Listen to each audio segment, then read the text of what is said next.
नमस्कार दोस्तों, कैसे हो आप? आशा करता हूँ बिल्कुल ठीक-ठाक, शानदार, ज़बरदस्त होंगे और अपने लक्ष्य को लेकर, लक्ष्य को पाने के लिए जी-जान से लगे हुए होंगे। आज के वीडियो में हम जानेंगे नोबेल पुरस्कार के बारे में, नोबेल पुरस्कार के भारतीय विजेता और विदेशी विजेताओं के बारे में, कौन-सी समिति नोबेल पुरस्कार देती है, किन-किन क्षेत्रों में नोबेल पुरस्कार दिया जाता है। इस सब के बारे में हम आज की वीडियो में जान रहे होंगे, तो शुरू करते हैं आज का हमारा वीडियो।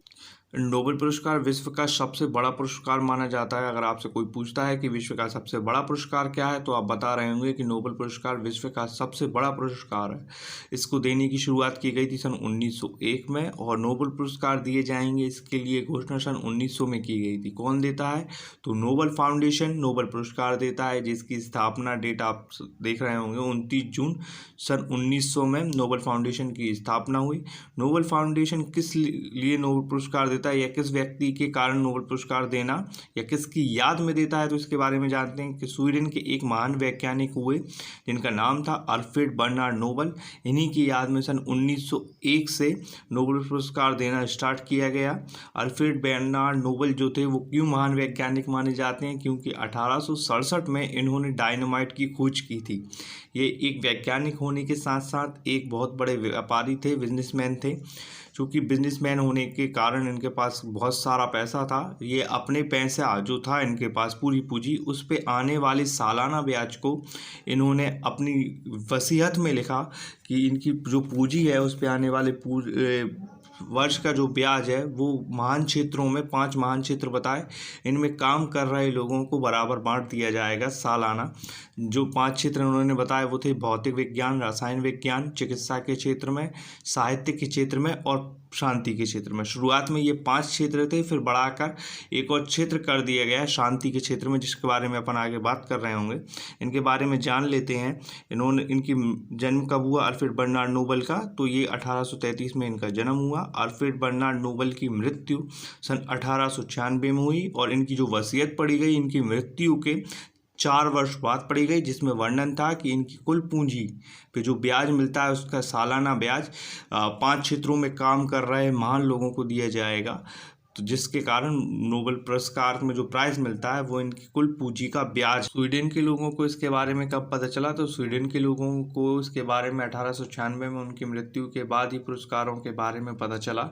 उनकी वसीयत में लिखा हुआ था कि उनका जो धन है, धन से मिलने वाला वार्षिक ब्याज एनुअल इंटरेस्ट है, वो नोबेल प्राइज प्रदान किए जाएंगे, उससे नोबेल प्राइज़ प्रदान किए जाएंगे।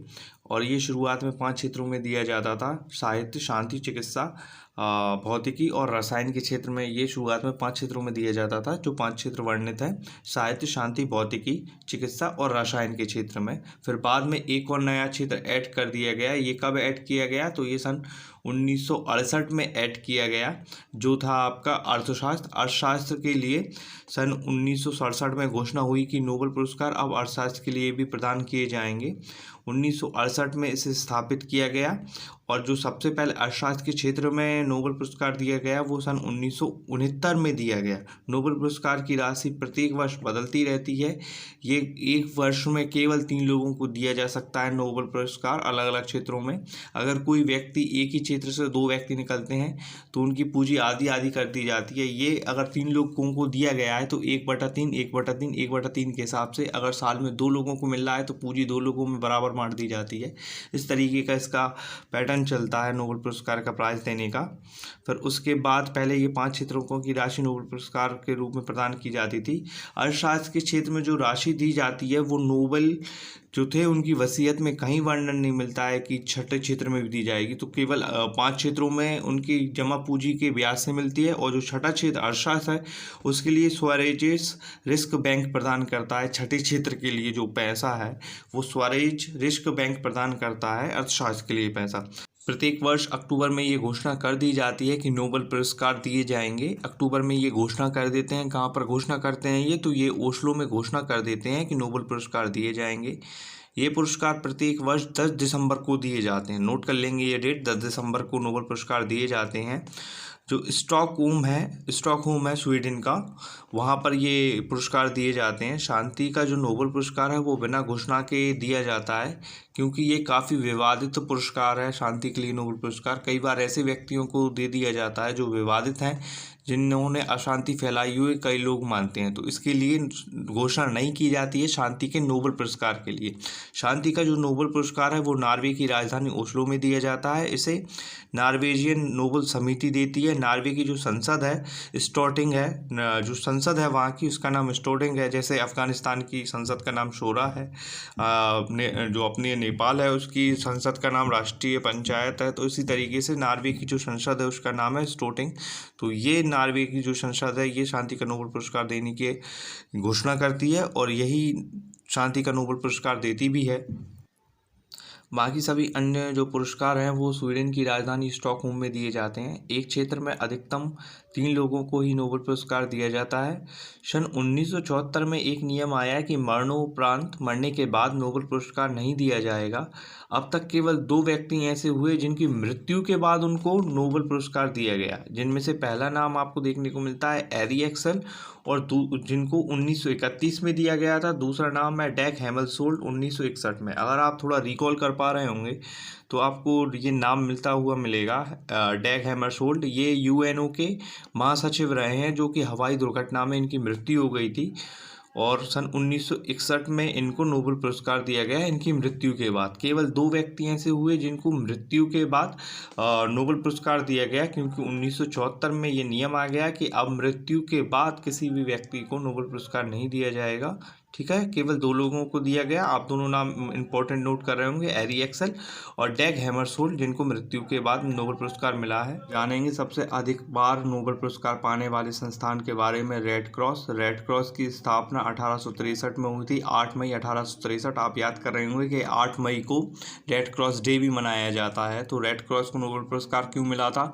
तो रेड क्रॉस ने सन 1914 से लेकर 1918 तक चलने वाले प्रथम विश्व युद्ध में घायल मरीजों की मदद की थी, उन तक रक्त पहुंचाया और चिकित्साई मदद उन तक पहुंचाई। और सेम कार्य इन्होंने जो सेकेंड वर्ल्ड वॉर था, जो कि 1939 से लेकर 1945 तक चला था, उसमें भी इसी तरीके की भूमिका निभाई। और सन 1963 में इसको 100 वर्ष कंप्लीट हो चुके थे रेड क्रॉस की स्थापना को, तो इसके लिए इनको तीसरा नोबेल पुरस्कार दिया गया। रेड क्रॉस के जो फाउंडर रहे हेनरी डूरेंट, इनको सन 1901 में सबसे पहले नोबेल पुरस्कार मिला। आपको याद हो गया होगा कि सन 1901 से नोबेल पुरस्कार दिए जा रहे हैं, तो सबसे पहले नोबेल पुरस्कार किसको मिला?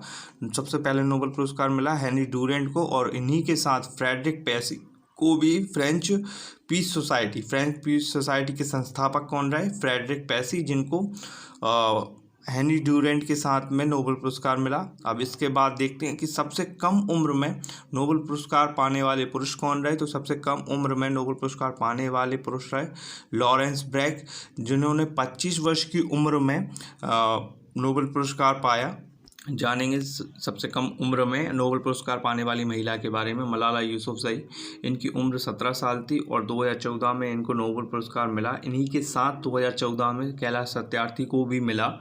इनकी पुस्तक रही यूसुफ मलाला जई की पुस्तक बी आर डिस्प्लेस और आई एम मलाला। मलाला को गुल मकई भी कहा जाता है। सबसे अधिक उम्र में नोबेल पुरस्कार पाने वाला व्यक्ति जो है, उसे 97 साल की उम्र में नोबेल पुरस्कार मिला। सही कर लेंगे, 97 इनकी उम्र है। इनका नाम है गुड इनफ, जिनको 97 साल की उम्र में नोबेल पुरस्कार मिला।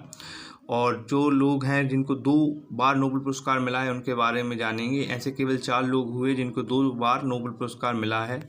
मैडम क्यूरी को सन 1903 में रेडियो सक्रियता भौतिकी के क्षेत्र में नोबेल पुरस्कार मिला, और उनको दूसरी बार पुरस्कार मिला 1911 में रेडियो निष्कर्षण के लिए रसायन के क्षेत्र में मिला। पहली महिला जिनको 2 क्षेत्रों में नोबेल पुरस्कार मिला। जॉन बार्डिन को 1956 में ट्रांजिस्टर की खोज भौतिकी के लिए मिला, और 1972 में अतिचालकता के लिए भौतिकी के लिए ही नोबेल पुरस्कार मिला। तो आप याद कर रहे होंगे कि 2 बार एक ही क्षेत्र में नोबेल पुरस्कार पाने वाले कौन हुए? जॉन बार्डिन भौतिकी के लिए, और मैडम क्यूरी को भौतिकी एवं रसायन दोनों के लिए सन 1903 और 1911 में। जॉन बार्डी को 1956 ट्रांजिस्टर की खोज भौतिकी के लिए, और 1972 में अतिचालकता के लिए, भौतिकी के लिए ही इनको नोबेल पुरस्कार मिला। आप इनको नोट कर रहे होंगे। इनके अलावा नोबेल पुरस्कार पाने वाले लिनस पॉलिंग 1954 में रसायन नाभिकीय परीक्षण के लिए इनको नोबेल पुरस्कार दिया गया। इसके अतिरिक्त 1962 में शांति के लिए भी इनको नोबेल पुरस्कार मिला हुआ है।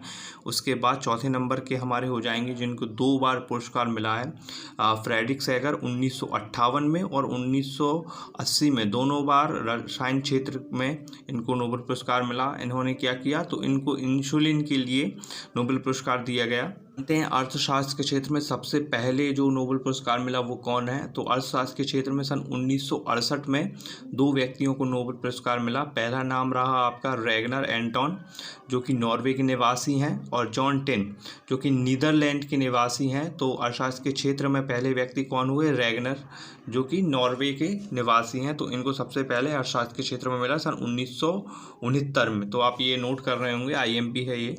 जानते हैं पहले भारतीय के बारे में जिनको नोबेल पुरस्कार मिला, तो पहले भारतीय हुए रविंद्रनाथ टैगोर। इनकी पुस्तक गीतांजलि के लिए सन 1913 में इनको नोबेल पुरस्कार मिला। जो इनकी गीतांजलि थी पहले वो बांग्ला भाषा में थी, लेकिन उसका ट्रांसलेशन 1910 में हुआ, जिसके बाद वह पूरे विश्व में काफ़ी पॉपुलर हुई और इनको साहित्य के क्षेत्र में नोबेल पुरस्कार सन 1913 में मिला। ये पहले एशियाई या गैर यूरोपीय व्यक्ति थे जिन्हें नोबेल पुरस्कार मिला। टैगोर के बाद आप याद कर रहे होंगे दूसरे व्यक्ति जिन्हें नोबेल पुरस्कार मिला, तो CV रमन। इनको 1930 में रमन प्रभाव भौतिकी के लिए नोबेल पुरस्कार मिला। इन्हीं की याद में 28 फरवरी को विज्ञान दिवस मनाया जाता है। तो दूसरे व्यक्ति कौन हुए जिन्हें नोबेल पुरस्कार मिला, तो दूसरे व्यक्ति हुए CV रमन। इनको 1930 में रमन प्रभाव के लिए भौतिकी के लिए नोबेल पुरस्कार मिला। इन्हीं की याद में 28 फरवरी आप नोट कर रहे होंगे, 28 फरवरी को विज्ञान दिवस मनाया जाता है। किन की याद में, तो CV रमन की याद में जो विज्ञान दिवस है वो मनाया जाता है। तो आप नोट कर रहे होंगे 1930 में इनको नोबेल पुरस्कार मिला था। जानते हैं तीसरे व्यक्ति के बारे में, डॉक्टर हरगोविंद खुराना। इनको 1968 में कृत्रिम जीव के संश्लेषण के लिए चिकित्सा के क्षेत्र में नोबेल पुरस्कार मिला। पहले व्यक्ति हुए जिन्हें चिकित्सा के क्षेत्र में नोबेल पुरस्कार मिला, पहले भारतीय व्यक्ति। उसके बाद मदर टेरेसा, इनको सन 1979 में सामाजिक कार्यों में शांति का नोबेल पुरस्कार मिला था। और SSC आपसे पूछ लेता है कि मदर टेरेसा कहाँ की निवासी हैं, तो ये अल्बानिया की निवासी हैं। एक और फैक्ट है इनके बारे में कि इनको भारत की नागरिकता कब मिली, इन्हें 1948 में भारत की नागरिकता प्राप्त हो गई थी। और एक और फैक्ट आप नोट कर रहे होंगे, इनको भारत रत्न मिला है। तो भारत रत्न के 1 साल बाद ही मिल गया था, 1979 में इनको नोबेल पुरस्कार मिला और 1980 में इनको भारत रत्न से नवाजा गया मदर टेरेसा को। तो 3 फैक्ट आपने याद कर लिए इनके बारे में। मदर टेरेसा को नोबेल पुरस्कार कब मिला, तो 1979 में। भारत की नागरिकता मिली इनको 1948 में, ये अल्बानिया की निवासी थी। और 1980 में इन्हें भारत रत्न मिला। तो ये फैक्ट आप IMP है, आप इनको नोट कर रहे होंगे, ये कई बार पूछा गया आपकी परीक्षाओं में। आगे बढ़ते हैं, सुब्रमण्यम चंद्रशेखर। इन्हें 1983 में भौतिकी के क्षेत्र में नोबेल पुरस्कार मिला। 5वें नंबर के व्यक्ति रहे सुब्रमण्यम चंद्रशेखर। इन्हें 1983 में भौतिकी के क्षेत्र में नोबेल पुरस्कार मिला। अमर्त्य सेन, इन्हें 1998 में कल्याणकारी अर्थशास्त्र के क्षेत्र में इनको पुरस्कार मिला। अमर्त्य सेन ये 6ठे व्यक्ति रहे नोबेल पुरस्कार पाने वाले।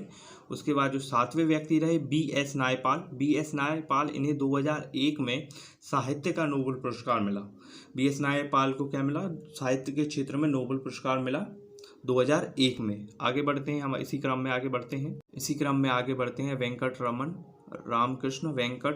रामकृष्ण। इनको 2009 में रसायन के क्षेत्र में नोबेल पुरस्कार पाने वाले व्यक्ति हैं। कैलाश सत्यार्थी, आप इनको यूसुफ मलाला जई के साथ नोबेल पुरस्कार मिला था 2014 में, इनको शांति का नोबेल पुरस्कार मिला। उसके बाद जो हमारे 10वें व्यक्ति हैं अभिजीत बनर्जी, इन्हें सन 2019 में अर्थशास्त्र के क्षेत्र में नोबेल पुरस्कार मिला। इसी के साथ हम 10 भारतीयों के बारे में जान चुके हैं जिन्हें नोबेल पुरस्कार मिला।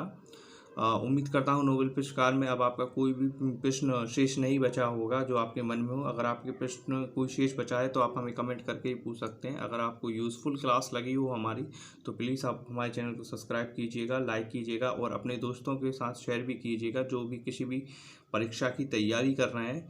और आपका कमेंट और लाइक हमें सब मोटिवेट करता है, तो प्लीज़ कमेंट कीजिएगा। Thank you.